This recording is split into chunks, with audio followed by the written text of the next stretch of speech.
गोविंद की सारी लीला महात्मा उद्धव ने विदुर को सुनाई। सुंदरता का वर्णन, उनकी करुणा का वर्णन, बाल चपल लीलाएं, गुरुकुल प्रवेश, द्वारिका, सारी लीलाएं सुनाई। फिर बोले तुम्हें जो अंतिमोपदेश मिला था वो कहो ना। बोले महात्मा विदुर जी मैत्रेय नाम के संत हैं, प्रभु ने उनसे कह रखा है कि आपके पास विदुर आए तो शंका का समाधान करना, आप ऋषि मैत्रेय के पास जाएं। विदुर जी महाराज सीधे मैत्रेय मुनि के पास हरिद्वार में आ रहे हैं। मैत्रेय हैं ब्राह्मण पुत्र और विदुर हैं दासी पुत्र। मैत्रेय मुनि को जब ये पता चला कि महात्मा विदुर मेरे यहां आ रहे हैं, अपने आश्रम के द्वार पर उनकी अगवानी करने गए। आओ संत विदुर, इस ब्राह्मण की कुटी में आपका स्वागत है। मैत्रेय मुनि ने विदुर जी के लिए आसन दिया और स्वयं अपने मंच पर आसीन हो गए। कुशल क्षेम पूछने के बाद विदुर के चेहरे को देख करके मैत्रेय समझ गए कि कृष्ण वियोग में हैं। विदुर जी हैं अनुरागी और मैत्रेय जी हैं विवेकी। परम ज्ञानी परम विवेकी हैं महात्मा मैत्रेय और विदुर जी हैं परम भक्त और परम अनुरागी। ये अनुराग और विवेक दोनों जब मिल जाएं तो कृष्ण कथा प्रकट हो जाती है। बोलो जय श्री कृष्ण। बड़ी सुंदर चर्चा हुई, सृष्टि के बारे में पूछा और ये पूछा कि आप आए कैसे।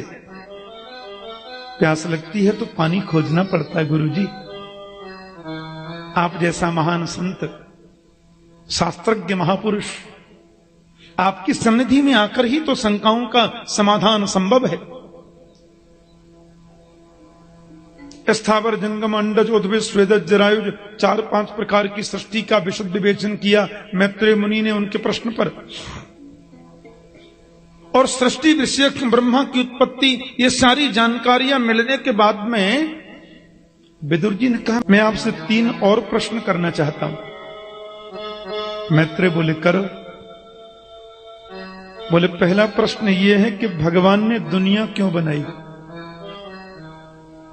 भगवान ने संसार बनाया ही क्यों। अरे नहीं बनाते तो भी चलता, ये दुनिया बनाई क्यों। दुनिया बनाने वाले क्या तेरे मन में समाई, तेने काहे को दुनिया बनाई। मेरा पहला प्रश्न है परमात्मा ने दुनिया बनाई क्यों। नहीं बनाते तो भी चलता, और यदि उन्होंने दुनिया बनाई तो एक जैसी क्यों नहीं बनाई। किसी की नाक लंबी तो किसी की नाक चिकटी, कोई ज्यादा गोरा तो कोई बहुत काला।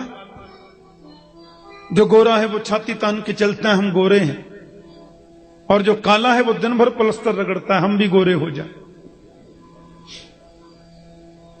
नहीं बनाते तो भी चलता। एक जैसी दुनिया क्यों नहीं बनाई मेरी समझ में नहीं आता।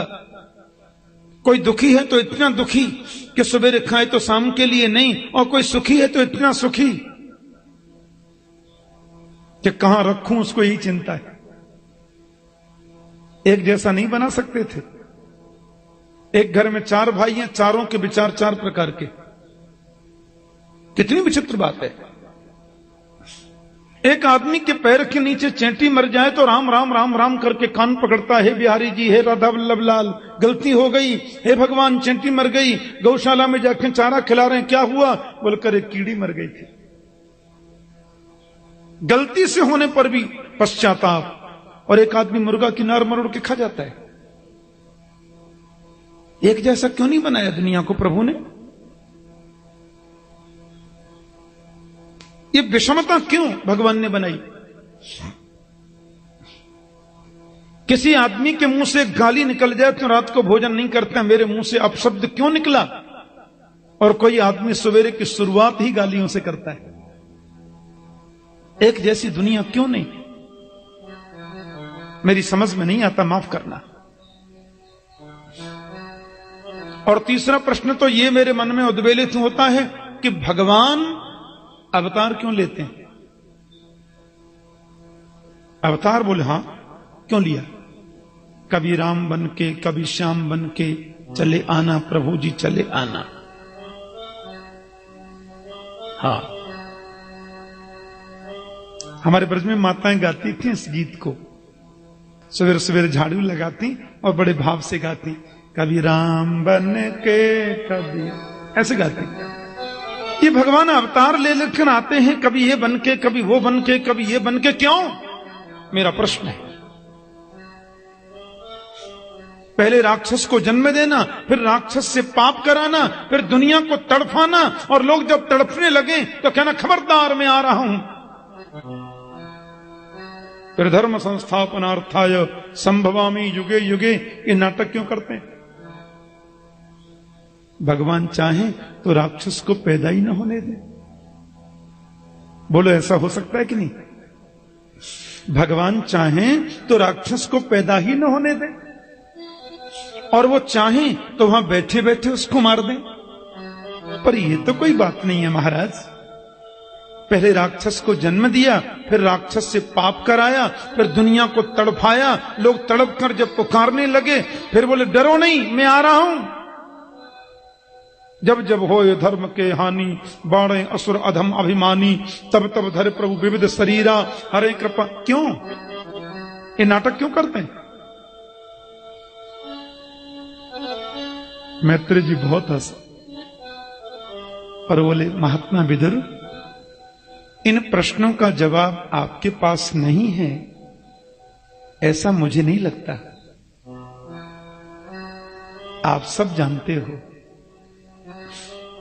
फिर भी आपने पूछ लिया, शायद इसलिए कि आगे लोगों के मन में ऐसे प्रश्न उठें तो समाधान हो जाए। आप तो परम विवेकी हो, परम ज्ञानी हो, अनुरागी तो हो ही, पर मैं आपसे पूछ रहा हूं, ईश्वर किसको बोलते हैं? बोले, ईश्वर तो वो है जिसकी गति स्वच्छंद है, स्वच्छंद गति ईश्वर। तो मैं पूछ रहा हूं कि भगवान कुछ भी करेगा हमसे और तुमसे पूछ कर करेगा क्या? क्रीडार्थमात्मन इदम त्रिजगत कृतम ते सौम्यम तु तत्र कुधियो परईश कुर्यु, आगे वर्णन आएगा। ये पूरा विश्व प्रपंच मेरे परमात्मा की क्रीड़ा स्थली है, उसकी क्रीड़ा भूमि है राजन। हाँ, वो अनेक प्रकार के जीवों को बनाता है।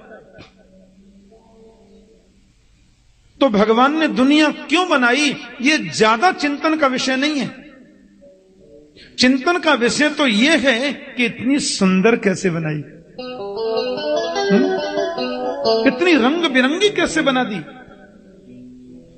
आपने मोर देखा है? हे भगवान, कमाल की सुंदरता, कैसे पंख बनाए हैं कवियों ने, तो मोर पंखों पर कितनी कविताएं लिखी हैं।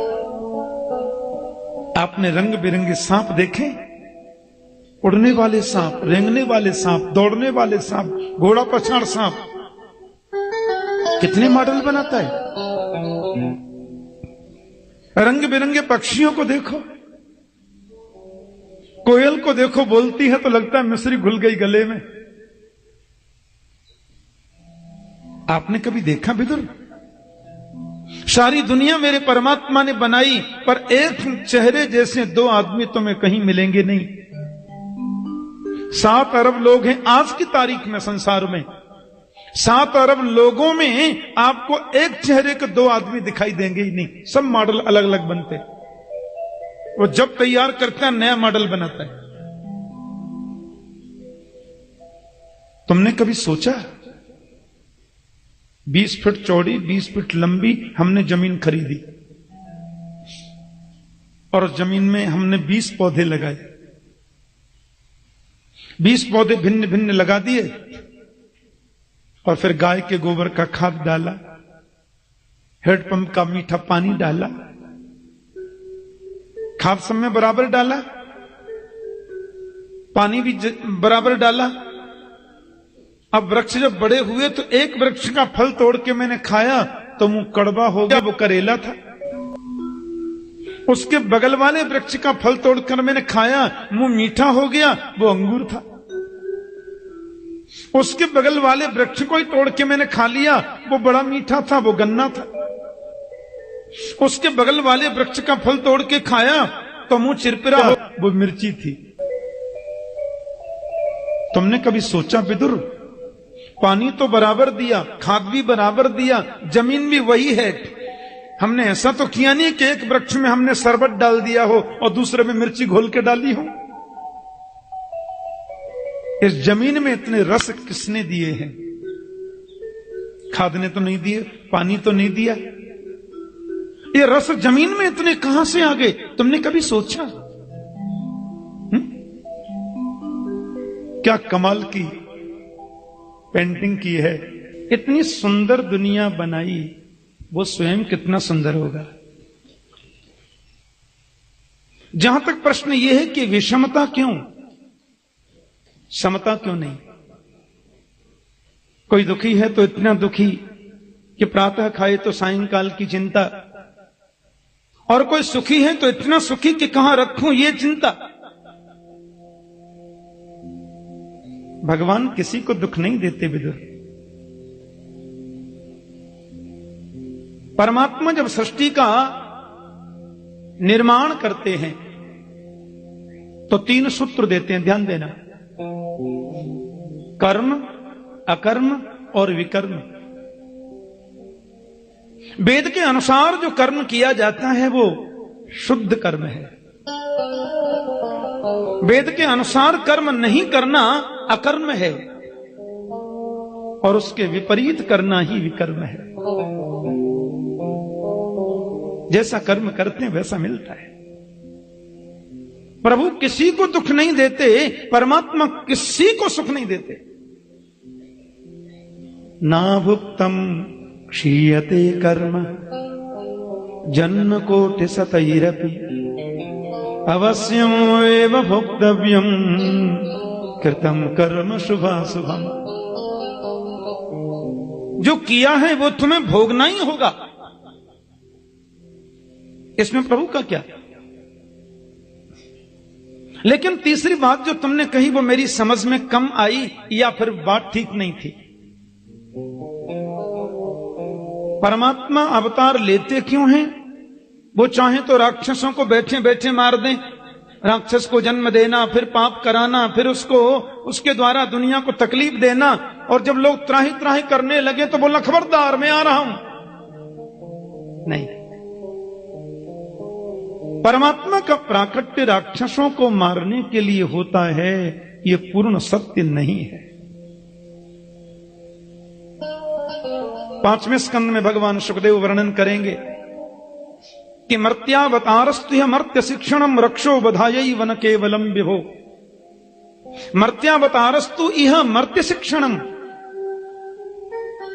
मरण धर्मा लोगों को अपने चरित्र के द्वारा शिक्षित करने के लिए, मानवीय गुणों का उनमें आधान करने के लिए परमात्मा का प्राकट्य होता है। रक्षो बधाई व न केवलम विभो। राक्षसों को मारने के लिए भगवान का प्राकट्य नहीं होता। हां, जब वो आ जाते हैं तो फिर सोचते हैं लगे हाथों ये भी कर लो। केवल राक्षसों के लिए तो आते ही नहीं, आने की जरूरत ही नहीं। और ध्यान देना, हमारे जीवन में कष्ट आया ये हमारे कर्म का फल है। राक्षस की उत्पत्ति हुई ये हमारे कर्म का फल है। उससे हमें तकलीफ प्राप्त हुई ये हमारे कर्म का फल है, और वो मारा गया ये उसके कर्म का फल है। भगवान तो सृष्टि बना के तटस्थ रहते हैं, बिल्कुल ध्यान रखना। सृष्टि बना दी और सब दर्शन कर रहे हैं, देख रहे हैं, बस तुमने जो किया है वो तुमको भोगना है। अवश्यम एव भोक्तव्यम कृतम कर्म शुभाशुभम। लेकिन उनका आगमन जो होता है वो तो संतों के लिए, वो तो ब्राह्मण गौ के लिए। विप्रधेन सुर संत हित। लेकिन आते हैं तो सोचते हैं लगे हाथों झाड़ू लगाते चलो। आपका कोई मित्र रहता है विदेश में, आपके घर में कोई विवाह होना था, आपने चिट्ठी लिखी, भैया आ जाओ, मेरे घर बड़ा सुंदर वैवाहिक प्रसंग उपस्थित हुआ है। मित्रण का क्षमा करना, आने में असमर्थ हूं, व्यस्तताएं बहुत हैं। तेरी मर्जी भाई। 2 वर्ष बाद कोई और प्रसंग उपस्थित हुआ, आपने फिर पत्र लिखा, अरे भाई जी आना। उसने असमर्थता व्यक्त की, क्षमा करें मैं असमर्थ हूं। 3 वर्ष बाद आपके घर में फिर कोई कार्य उपस्थित हुआ, आपने सोचा अंतिम विवाह है, बचपन का मित्र है, बड़ा विचित्र आदमी है, सो आपने पत्र थोड़ा कड़े शब्दों में लिख, सुनो हमारे घर में अंतिम विवाह है, भैया सुन लो, और तुम्हें आना है तो आना, नहीं तो हमारी राम राम। उसने कहा भाई अब तो आना पड़ेगा, क्योंकि उसी गांव का था। अब आ गया, वैवाहिक प्रसंग में सम्मिलित हुआ, बड़ी खुशियां बांटी। अब उसने सोचा महाराज जब मैं आ ही गया हूं, हमारे पूर्वजों की हवेली गांव में बनी है, थोड़ा उसका डिस्टेम्बर भी चेंज कराता जाऊं, कब कब आना होता है। हवेली खोल करके देखा तो एक कोने में मकड़ी के जाल लगे, एक कोने में चूहे के 50 बिल बने, जगह जगह सीमेंट उतर रहा है, गिर रहा है। अब आया ही हूं तो लगे हाथों ये भी करते चलूं। वो लाखों रुपए खर्च करके परिवार के सहित यहां हवेली पर डिस्टेम्बर करने नहीं आया था, आया था मेरे आग्रह पर, मेरे निमंत्रण पर आया तो लगे हाथों वो काम भी करता गया। तो राक्षसों का जो वध है वो तो लगे हाथों है, उनके लिए प्रभु को आना नहीं होता, आते तो संतों के लिए है। मेरे गोविंद पधारते हैं भक्तों के लिए, और जब आ जाते हैं तो देखते हैं किसी कोने ब्राह्मण कुंभकर्ण जैसे मकड़ी के जाल लगे हैं, किसी कोने में बड़े बड़े अज्ञान अंधकार के गड्ढे बने हुए हैं, किसी कोने में शिशुपाल दंतभक्त जैसे चूहे के बिल बने हुए हैं। अब आया ही हूं तो लगे हाथों ये भी साफ करता चलो। रक्षो बधाई वन केवलम। आइए 2 मिनट थोड़ा चर्चा कर लें।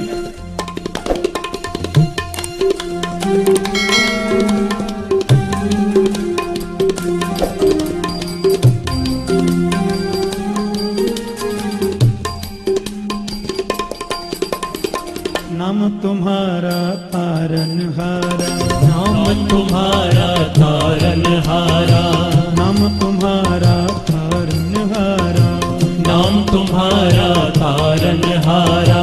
कब तेरा दर्शन होगा, जिसकी रचना इतनी सुंदर, वो कितना सुंदर होगा, वो कितना सुंदर होगा। नाम तुम्हारा तारनहारा, कब तेरा दर्शन होगा, जिसकी रचना इतनी सुंदर, वो कितना सुंदर होगा, वो कितना सुंदर होगा।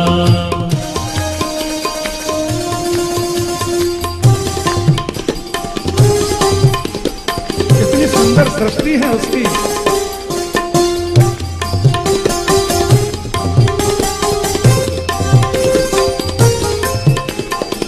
दीन दयाल दया के सागर, जग में नाम तुम्हारा है। दीन दयाल दया के सागर, जग में नाम तुम्हारा है। दीन दयाल दया के सागर, जग में नाम तुम्हारा है। दीन दयाल दया के सागर, जग में नाम तुम्हारा है। तुम बिन मेरे बाल कृष्ण प्रभु कोई नहीं हमारा है। तुम बिन मेरे बाल कृष्ण प्रभु कोई नहीं हमारा है। भव